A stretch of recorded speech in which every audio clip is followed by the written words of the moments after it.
بخیر دوستو پاکستان سن 47 میں وجود میں آیا اور آج تک پاکستان اپنی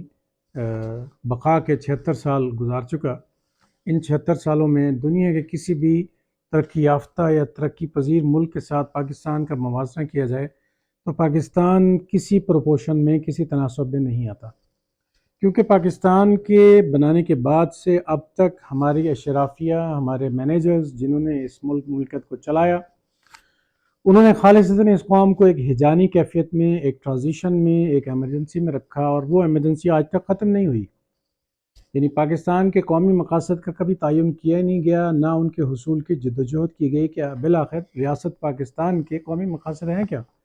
قوم کو لے کر کہاں جانا ہے، سوائے اس کے کہ لوگوں کے جتھے کریٹ کرنا، انتہا پسند جتھوں کے نتیجے میں مملکت کے اندر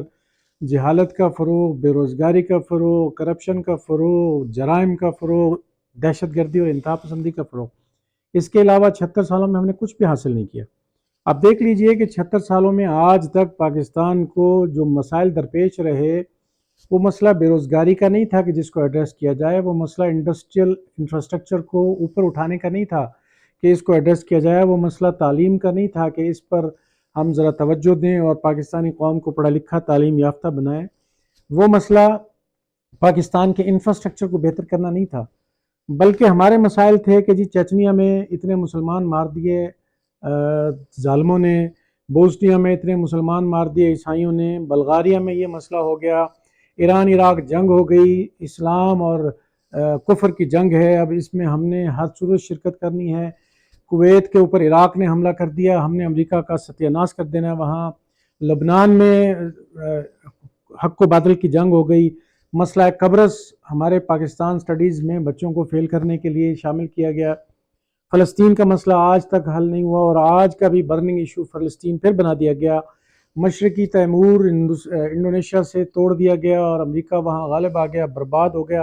حق و باطل کی جنگ ہو گئی، کشمیر میں ہندوستان نے خون کی ہولی کھیل دی، برباد کر دینا ہندوستان کو، افغانستان میں امریکہ آ گیا، خالصتان بننا چاہ رہا ہے ہندوستان، سکھ علیحدہ ہونا چاہ رہے ہیں، ہمارے اس میں کیا کنٹریبیوشن ہوگا، ہم نے کتنے مجاہدین وہاں بھیجنے ہیں۔ یہ سارے کے سارے وہ مسائل ہیں جو پاکستان کے مسائل نہیں تھے، لیکن پاکستان کی حکمران اشرافیہ نے ایک سوچی سمجھی سازش کے تحت آج تک 76 سالوں میں ان دنگوں میں، ان کانفلکٹس کے اندر، ان جنگ و جدل کے اندر قوم کو دھکیلے رکھا۔ فزیکلی بھی ہمارے بہت سارے انتہا پسند نوجوان وہاں پھینکے گئے، اس کے نتیجے میں امریکہ سے، عالمی سامراج سے، نیٹو سے، عالمی طاقتوں سے ڈالروں کی بارش ہوتی رہی اور آج تک ہوتی چلی آ رہی ہے۔ ریسنٹلی بھی آپ دیکھ لیں کہ پاکستان کے قومی مسائل سے دھیان ہٹا کے فلسطین اسرائیل کے مسائل کی طرف ہمیں جھونک دیا گیا۔ سوچنے کی بات یہ ہے کہ دنیا میں 52 اسلامی ممالک ہیں یا 56 اسلامی ریاستیں ہیں، ہر کوئی اپنی بقا کی جنگ لڑ رہا ہے، ہر کوئی اپنے آپ کو انڈسٹریل ریولوشن میں آگے لے جانا چاہتا ہے، تعلیم میں آگے لے جانا چاہتا ہے۔ آپ دبئی کی مثال لے لیں، یو اے ای کل کی بات ہے، جمعہ 8 دن بھی نہیں ہوئے،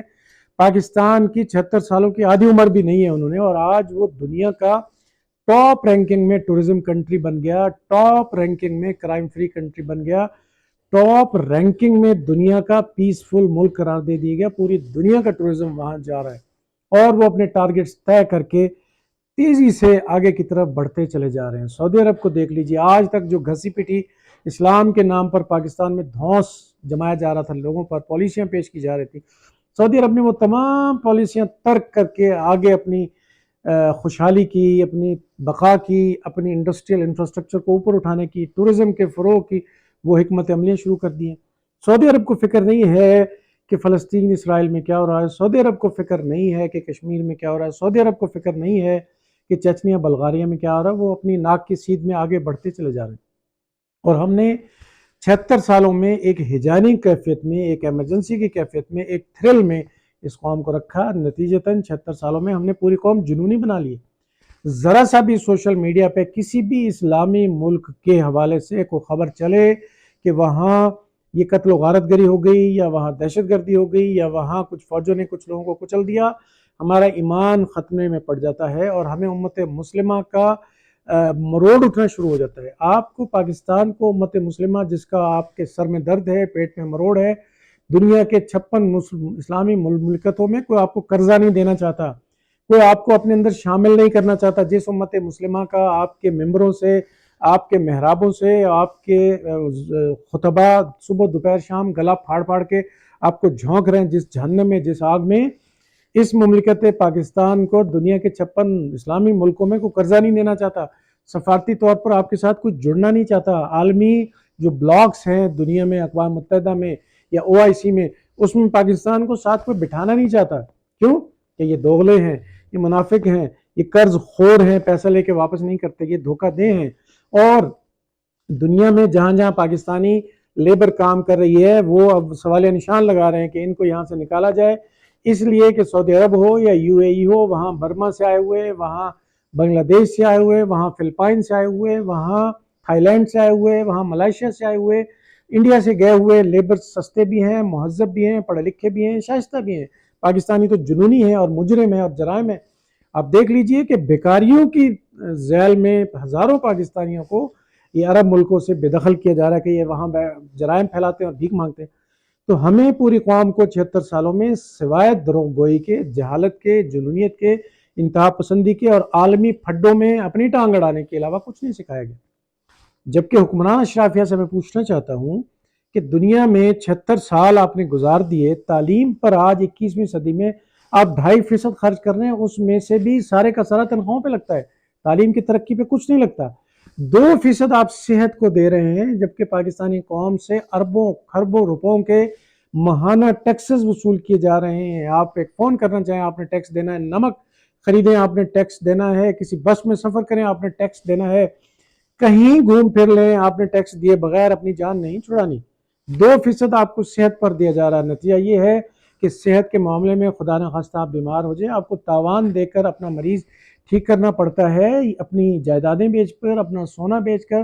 اپنی جمع پونجی بیچ کر، اور اگر کچھ نہیں ہے آپ کو تو آپ نے موت کو گلے لگانا ہے۔ یہ ہے پاکستان جہاں 2% خرچ ہو رہا ہے صحت پر۔ 21ویں صدی میں جہاں آپ کا ایک دیو ہیکل صنعتی انقلاب کا امام آج چائنا اپنی ٹوٹل GDP کا کوئی 45% کے لگ بھگ انڈسٹریل اپلفٹمنٹ خرچ کر رہا ہے، کم و بیش۔ اب اتنی بڑی انڈسٹریل ریولوشن پر چائنا خرچ کر کے دنیا کا امام بنا جا رہا ہے، اور آپ کے ہاں 5% سے بھی کم پیسے صنعت پر خرچ ہو رہے ہیں، ڈوب مرنے کا مقام ہے۔ زراعت کے میدان میں آج ہندوستان، آج چائنا، آج رشیا، دنیا کے بڑے بڑے ممالک، امریکہ، آسٹریلیا، زراعت کے میدان میں کھربوں ڈالر سالانہ کما رہے ہیں اور دنیا کی امامت کر رہے ہیں، دنیا پر چھا گئے ہیں۔ آپ 70% سے زائد زرعی ملک ہونے کے باوجود 3% صرف زراعت پر خرچ کر رہے ہیں، جس کے نتیجے میں کیا ہے کہ یہاں پیسٹیسائڈ مافیا، یہاں جو ہے وہ یوریا مافیا، یہاں ڈی پی مافیا، یہ سارے کے سارے DAP مافیا، کھادوں کی مد میں، پیسٹیسائڈز کی مد میں، یوریا کی مد میں اربوں خربوں روپے پاکستانی کاشتکاروں سے لوٹ رہے، اور حکومت اور اشرافیہ ان کے ساتھ بینیفیشری ہے ان کو اس طرح کے ریٹ دینے میں۔ سوچنے کی بات یہ ہے کہ ہندوستان میں یوریا کی بوری 213 روپے کی، 215 روپے کی، اور پاکستان میں 4,500 روپے کی۔ DAP کی بوری وہاں 1,300 روپے کی اور پاکستان میں 7,000 روپے کی ہے، اور بلیک میں اس سے بھی بڑھ کر ہے۔ اس قدر دھونس اور کاشتکار تاوان دیے چلے جا رہے ہیں، کوئی ان سے پوچھنے والا نہیں۔ تحقیق پر جہاں امریکہ اپنے ٹوٹل GDP کا ریسرچ پر 20% سے زیادہ خرچ کر رہا ہے، سوچنے کی بات ہے، چائنا اپنے 20% سے زیادہ GDP کا خرچ کر رہا ہے، آپ تحقیق پر 0% خرچ کر رہے ہیں، یعنی 1% سے انتہا درجے کم ہے۔ تو ذرا سوچئے اس بنانا ریپبلک پاکستان کو ہم کس طرف لے کر جا رہے ہیں۔ یہ ہمارے مسائل نہیں ہیں، فلسطین میں، اسرائیل میں کیا ہو رہا ہے، شام میں کیا ہو رہا ہے، عراق کویت میں کیا ہو رہا ہے، افغانستان میں کیا ہو رہا ہے، کشمیر میں کیا ہو رہا ہے۔ ہمارا مسئلہ یہ ہے کہ ہمارے ہاں بجلی کے نام پر 100 روپے کی بجلی پر آپ 1,000 روپے ٹیکس لے رہے ہیں۔ اس قدر دھونس، اس قدر ظلم، اس قدر جبر۔ پیٹرول کے اوپر آپ جو ہے وہ 50 روپے کا خریدا ہوا پیٹرول عوام کو 350 روپے کا بیچ رہے ہیں، اس قدر ظلم۔ اور اسی طرح ٹیلی کام کے نام پر ہزاروں ڈالر آپ عوام سے ٹیکس لیے چلے جا رہے ہیں، صحت آپ دے نہیں رہے، تعلیم آپ دے نہیں رہے، جہالت، انتہا پسندی، جرائم پوری سوسائٹی میں پھیلے ہوئے، اور قوم کو آپ نے یرغمال بنایا ہوا انتہا پسندی کے نام پر۔ یہ ہمارے پڑھے لکھے سلجھے ہوئے نوجوان کو چاہیے اپنے اشرافیہ سے سوال کریں، ورنہ ذلیل و خوار ہو جائیں گے اور آپ کا نام لیوا کوئی نہیں ہوگا۔ اپنا بہت سارا خیال رکھیں۔